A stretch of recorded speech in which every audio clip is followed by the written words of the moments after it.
સુરતના અડાજણ ખાતે આવેલ ઓડિટોરિયમમાં સાયબર સંજીવની 3.0 અભિયાનનું આયોજન કરાયું હતું. આ સમયે કેન્દ્રીય કેબિનેટ મંત્રી CR પાટીલ અને ગૃહ રાજ્યમંત્રી હર્ષ સંઘવી સહિતનાઓ હાજર રહ્યા હતા.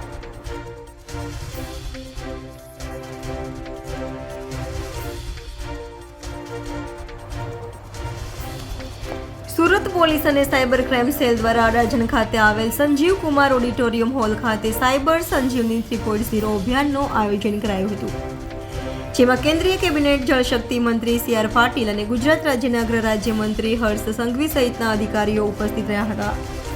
સાયબર ફ્રોડ સામે સુરત પોલીસ દ્વારા જાગૃતતા અભિયાન હાથ ધરાયું હતું અને સાયબર કેસોમાં વધારો થતા સાયબર સુરક્ષા સેતુ કાર્યક્રમ યોજાયો હતો. સાયબર ક્રાઇમમાં ઘણા પરિવાર બરબાદ થયા હોય અને ભોગ બનનાર આપઘાત કરતા હોય ત્યારે પોલીસે આ મામલે લોકોને જાગૃત કરવા આ સાયબર સંજીવની 3.0 કાર્યક્રમ યોજ્યો હતો. सांसद श्री मुकेशभाई दलाल, धारासभ्य श्री प्रवीणभाई गोगारी, मनुभाई पटेल, પોલીસ કમિશનર શ્રી અનુપમસિંહ ગેહલોતજી, શહેર પોલીસની આખી ટીમ અને શહેરના સૌ નાગરિકો. સામાન્ય રીતે સાયબર ક્રાઇમને આપણે સૌ લોકો ફાઇનાન્શિયલ ક્રાઇમની નજરથી જોતા હોઈએ છીએ, પરંતુ સાયબર ક્રાઇમ એ માત્ર ફાઇનાન્શિયલ ક્રાઇમ નથી. સાયબર ક્રાઇમ નાણાકીય ક્રાઇમ જોડે જોડે સોશિયલ ક્રાઇમ બી એટલું જ મોટું છે અને મારું એવું માનવું છે કે ફાઇનાન્શિયલ ક્રાઇમ કરતાં વધારે એની અસર સોશિયલી પડતી હોય છે અને સોશિયલી ઇમ્પેક્ટ એની એટલી બધી ખતરનાક હોય છે કે અનેક દીકરીઓ, અનેક પરિવારો, અનેક મહિલાઓ, અનેક પતિઓ, અનેક દીકરાઓ, અનેક પરિવારોના જીવન ધૂંધળું કરવાનું કામ સાયબરના દ્વારા થઈ રહ્યું છે.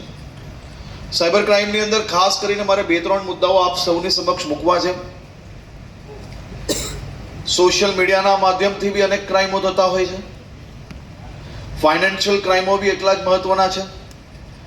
સાયબર ટેરરિઝમ બી એક ખૂબ મહત્વનો આનો ભાગ છે. એ જ રીતે ફેક પરસેપ્શન બનાવવાનું કામ બી આ જ સાયબર ક્રાઇમનો એક ભાગ છે. હું આજે આપ સૌની સમક્ષ 2 મુદ્દાઓ પર ખૂબ મહત્વનું ધ્યાન આપ સૌનું દોરવા માંગુ છું.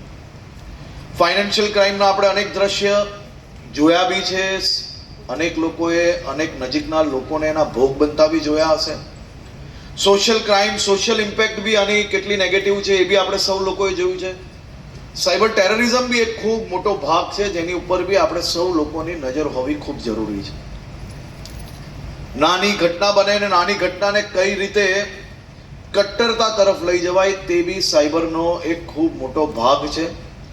અને જરૂરી નથી કે એ કટ્ટરતા બનાવવા માટે, કટ્ટરતા તમારા સૌની અંદર કંઈ બી કરીને નાખવા માટે કામ કરનાર લોકો એ માત્ર આપણા જ શહેરના, આપણા જ રાજ્યના કે આપણા જ દેશના હોય.